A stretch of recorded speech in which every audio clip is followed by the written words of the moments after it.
और बुलेटिन की शुरुआत करेंगे इस वक्त की बड़ी खबर से। हिमाचल चुनाव में उतरे उम्मीदवारों के लिए नाम वापस लेने के आखिरी घंटे बचे हैं। जी हां, ये कुछ आखिरी घंटे दोनों पार्टियों के लिए, तमाम पार्टियों के लिए काफी अहम है। लेकिन अब तक जो खबर है उसके मुताबिक कांग्रेस और बीजेपी दोनों अपने सभी बागियों को मना पाने में नाकाम रही है। हालांकि अभी भी वक्त है और अगर बागी मान गए तो अपना नाम वापस ले सकते हैं। यानी ये कहा जा सकता है कि बागियों पर ही अब नैया जो है सवार होती हुई दिखाई दे रही है। आखिरी घंटे काफी अहम है।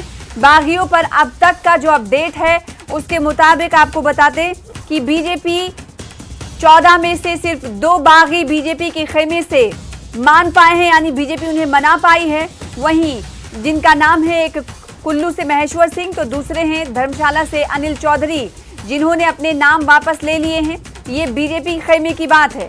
वहीं कांग्रेस के खेमे की अगर हम बात करेंगे तो कांग्रेस अपने 12 बागी उम्मीदवारों में से किसी को भी मनाने में कामयाब नहीं रही। बड़ी खबर आपको बता रहे हैं। हालांकि कांग्रेस ने लाहौल स्पीति से निर्दलीय लड़ रहे तीसरे उम्मीदवार श्यामचंद को मना लिया है। श्यामचंद ने नाम वापस ले लिया है और अब वो कांग्रेस उम्मीदवार रवि ठाकुर के लिए प्रचार करेंगे। तो बड़ी खबर और बड़ा अपडेट आपको बता रहे हैं। गले की हड्डी बागी बनते हुए पार्टियों के लिए दिखाई दे रहे हैं, क्योंकि अब से चंद घंटे ही बाकी हैं नॉमिनेशन वापस लेने के। अब सवाल ये कि आखिरी घंटों में क्या कांग्रेस और भारतीय जनता पार्टी बागी हुए उम्मीदवारों को, नेताओं को मनाने में कामयाब रहेगी या नहीं रहेगी। क्योंकि अगर ये बागी मैदान में जमे रहे और बने रहे तो ये पार्टी का खेल बिगाड़ सकते हैं। भारतीय जनता पार्टी हो या कांग्रेस हो, अभी सभी नेता, बड़े जो नेता हैं कांग्रेस के और भारतीय जनता पार्टी के, वो मनाने में बागियों को जुटे हुए हैं। लेकिन बड़ी खबर यह है कि 14 में से 2 बागी भाजपा की मना पाने में भाजपा कामयाब हुई है। तो दूसरी खबर कांग्रेस को लेकर यह है कि 12 बागी हुए थे, जिसमें से 12 के 12 को अभी तक कांग्रेस नहीं मना पाई है। संवाददाता हमारे साथ राजेंद्र शर्मा जुड़ रहे हैं, इस वक्त विंडो में आपको नजर आ रहे हैं, शिमला से हमें ज्वाइन कर रहे हैं। राजेंद्र, ये बागी तो बड़े मुसीबत बनते हुए जा रहे हैं, चंद घंटे बाकी हैं। क्या ये माना जाए कि पार्टियां कुछ बागियों को मना सकती हैं, चाहे वो बात कांग्रेस की हो चाहे वो बात बीजेपी की हो? सना, अगर भाजपा की बात करें तो सिर्फ किन्नौर में जो बागी को मनाने की बात है वो जारी है। वहां पर भाजपा के जो दिग्गज हैं वो पहुंचे हुए हैं। हाँ। पूर्व प्रदेश प्रभारी भाजपा के मंगल पांडे वहां पर हैं। इसके अलावा 2 और बड़े नेता जो हैं तो वो तेजवंत नेगी को मनाने की कोशिश कर रहे हैं। लेकिन वहां पर भी तेजवंत नेगी के समर्थकों के द्वारा पूरा विरोध उनका किया गया। जैसे ही भाजपा की आला कमान की नौर पहुंचती है, उनके खिलाफ पुरजोर नारेबाजी की जाती है। तो ऐसे में तेजवंत नेगी के मानने की संभावना कम है। और इसके अलावा जो 2 स्थान जहां पर भाजपा ने बागियों को मनाया है, वहां पर भी भाजपा की मुश्किलें कम नहीं हुई हैं। अगर कुल्लू की बात करें तो कुल्लू से भी राम सिंह जो भाजपा के दूसरे बागी हैं वो अभी भी चुनाव मैदान में डटे हुए हैं। और धर्मशाला की बात करें तो धर्मशाला से विपिन नहरिया ये दूसरे बागी हैं जो भाजपा के हैं। और वहां पर जो सबसे बड़ी कम्युनिटी धर्मशाला सीट पर है वो गद्दी कम्युनिटी है। एक तरफा उनका वोट माना जाता है हमेशा ही। और किशन कपूर वो भी उसी कम्युनिटी से आए हैं, वो अब वर्तमान में सांसद है। पूर्व में कई बार वहां से विधायक जीत चुके हैं, मंत्री जीत चुके हैं।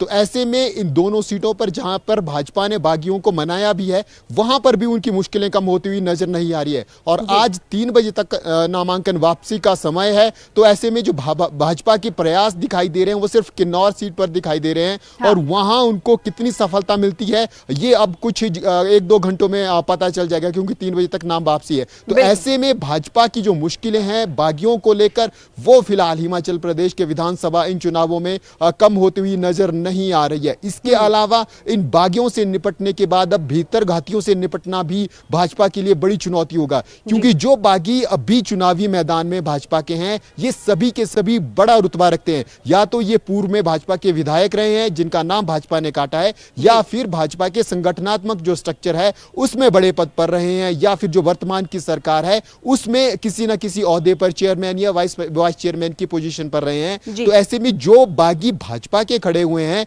वो अपना कद रखते हैं, अपना रुतबा रखते हैं विधानसभा क्षेत्र में। ऐसे में इन सभी 12 या 13 स्थानों पर भाजपा को दिक्कत का सामना करना पड़ सकता है जरूर। और इसके अलावा कहा जा सकता है कि लड़ने के लिए दूसरे की जरूरत नहीं है, अपने अंदर ही, अपने सामने ही और अपने लोग ही सामने खड़े हो रहे हैं। तो ऐसे में मुसीबत ज्यादा हो जाती है, क्योंकि कहा यह जाता है कि जो घर के भेदी होते हैं, एक कहावत भी बड़ी मशहूर है राजेंद्र की, घर के भेदी लंका ढाते हैं। तो ऐसे में ये कहीं ना कहीं दोनों पार्टियों के सामने बड़ी समस्या है कि घर के भेदी हैं, राज भी समझते हैं, उन्हें कैसे मनाया जाए। और आखिरी वक्त में 1 घंटा सिर्फ राजेंद्र बाकी है। आपने कुल्लू विधानसभा सीट की बात कही, इसके अलावा धर्मशाला की बात कही कि यहां पर भी भाजपा की जो राह है वो आसान नहीं, क्योंकि यहां पर दूसरे कैंडिडेट भी भाजपा के बागी के तौर पर मैदान में हैं। लेकिन इसके अलावा आपने एक और सीट की बात की, किन्नौर, जिस पर हम खबर लगातार पढ़ रहे हैं कि किन्नौर में मंगल पांडे जो कि मनाने के लिए पहुंचे, सुरेश कश्यप मनाने के लिए पहुंचे,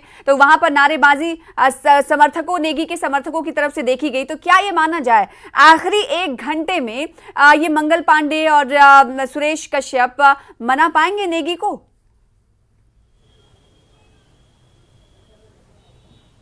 अब सना, तेजवंत नेगी के बहुत घनिष्ठ संबंध रहे हैं केंद्रीय मंत्री अनुराग ठाकुर के साथ। जब अनुराग ठाकुर यहाँ पर जब पहली बार सांसद, क्योंकि हम उम्र भी लगभग हैं और लगभग एक ही समय में दोनों का राजनीति में पदार्पण भी हुआ है, और ऐसे में पुराने पारिवारिक संबंध भी इनके आपस में हैं। तो ऐसे में अनुराग ठाकुर के काफ़ी नज़दीकी माने जाते हैं तेजवंत नेगी, और ज़रूर इन नेताओं के किन्नौर जाने से पहले अनुराग ठाकुर की ज़रूर बात तेजवंत नेगी से हुई होगी। लेकिन कितनी बात हुई है, क्या तेजवंत नेगी उस वक्त मानने के लिए तैयार हैं या नहीं है, अब ये कुछ समय में, क्योंकि अगर स्टेट लीडरशिप वहां किन्नौर में जाती है तो जरूर ये कयास लगाए जा सकते हैं। यही स्वाभाविक है कि उनसे पहले किसी न किसी विषय पर चर्चा हुई है और सार्थक होने की उम्मीद है, इसलिए शिमला से ये दोनों जो बड़े नेता हैं वो किन्नौर जाते हैं। लेकिन अब ये भाजपा की तरफ से भी उम्मीद लगाई जा रही है कि वो मान जाएंगे, लेकिन वहां पर कितनी संभावनाएं हैं, क्या चर्चा हो रही है, ये तो अभी वक्त ही बता सकता है, क्योंकि वहां पर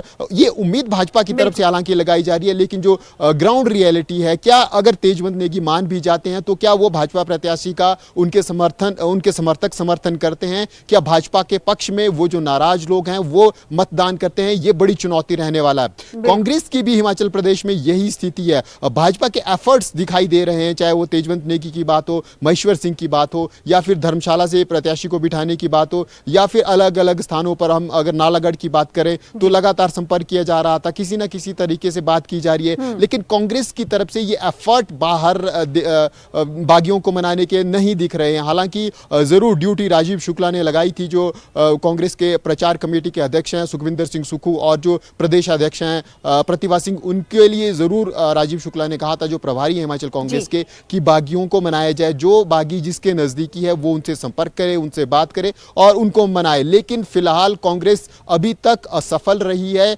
अपने 14 में से किसी भी एक बागी को बिठाने में।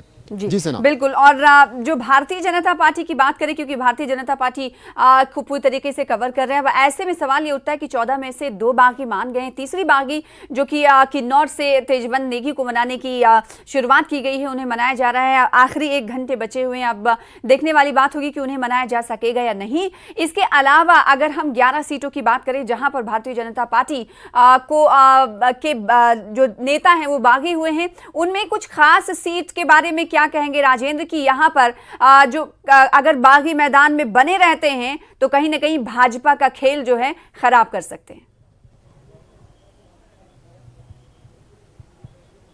अब जी से ना, बिल्कुल। अगर हम धर्मशाला से ही शुरू करें तो धर्मशाला में जो एक बड़ा वोट बैंक है वो गद्दी वोट बैंक माना जाता है, और विपिन नहरिया उसी समुदाय से आते हैं। पहले भाजपा के जो सिटिंग विधायक थे विशाल नहरिया, उनका टिकट वहां से काटा गया है, और जो भाजपा के प्रत्याशी हैं वो दूसरी जो समुदाय है उससे संबंध रखते हैं। तो ऐसे में भाजपा को बड़ा नुकसान इस सीट पर गद्दी वोटर्स का हो सकता है। इसके अलावा अगर हम आनी की बात करें तो आनी से जो सिटिंग सिंह विधायक हैं किशोरी लाल, उनका टिकट काटा गया है। तो ऐसे में वो जो अपना जो उनके नज़दीकी हैं, अपना जो समर्थक हैं, उनको लेकर पूरी तरह से वो दावा कर रहे हैं, इंटैक्ट है उनके साथ और वो पूरा वोट बैंक उनके साथ जा सकता है। तो ऐसे में इस सीट पर भी नुकसान हो सकता है। इसके अलावा अगर के.एल. ठाकुर की बात करें तो के.एल. ठाकुर नज़दीकी माने जा रहे थे अभी तक, जो भाजपा के राष्ट्रीय अध्यक्ष हैं जे.पी. नड्डा, उनके नज़दीकी माने जा रहे थे और पिछले 4 साल में प्रदेश सरकार के भी खासे करीबी रहे हैं। बहुत से जो काम थे, लोगों की समस्याएं थी, वो उनके माध्यम से हल हुई है। मुख्यमंत्री जयराम ठाकुर ने भी हल कराई हैं। तो ऐसे में 4 साल तक भाजपा का प्रतिनिधित्व नालागढ़ सीट पर के.एल. ठाकुर कर रहे थे, लेकिन जब बाद में चर्चा हुई, जो कांग्रेस के विधायक थे, हालांकि बैकग्राउंड उनका बीजेपी से ही था, लखविंदर राणा, वो जब भाजपा में आते हैं तो फिर के.एल. ठाकुर जो है तो वो निर्दलीय के तौर पर चुनाव लड़ते हैं और अब बागी के तौर पर हैं। तो ऐसे में बड़ा नुकसान नालागढ़ में। क्या के.एल. ठाकुर को मनाने की कोशिश बीजेपी की तरफ से नहीं की गई राजेंद्र? शुरू में पूरी कोशिश की गई थी और लगभग उसी दिन से जैसे ही लखविंदर राणा की भाजपा में एंट्री होती है और उनको ये उसके बाद कयास लगना शुरू हो जाते हैं कि के.एल. ठाकुर का टिकट लगभग पक्का है, जैसे ही उन्होंने भाजपा में प्रवेश किया। लखविंदर राणा का टिकट लगभग पक्का है जैसे उन्होंने भाजपा में प्रवेश किया था। उस दिन के बाद से ही के.एल. ठाकुर को मनाने की कोशिशें जारी हो जाती हैं, लेकिन वो नहीं माने और अभी तक जब हम कह सकते हैं कि पिछले कल तक भाजपा की तरफ से जो सूत्रों के हवाले से हमें खबरें मिली हैं कि कोशिश की गई, लगातार संपर्क के.एल. ठाकुर से साधा गया और लेकिन वो नहीं मान रहे हैं। उनका साफ कहना है, जब हमारी उनसे बात हुई तो उनका साफ कहना था कि जो समर्थक पिछले 4 सालों से उनके साथ चले हुए हैं, लंबे समय से उनके साथ बने हुए, तो ऐसे में वो पूरा मन बना चुके हैं, उनके समर्थक भी मन बना चुके हैं विधानसभा चुनाव लड़ने का। तो ऐसे में अब उनकी स्थिति नहीं है कि वो अपना जो नामांकन है वो विड्रॉल कर सके। तो बड़ा नुकसान वहां पर भी बना हुआ है कि आखिरी वक्त में कौन देगा भाजपा का साथ और कौन बनेगा भाजपा या कांग्रेस की मुसीबत की राह। ये बड़ा सवाल है क्योंकि आखिर में 1 घंटे से भी वक्त बचा हुआ है नाम वापसी का, नॉमिनेशन को वापस लेने का। अब देखना ही होगा कि ये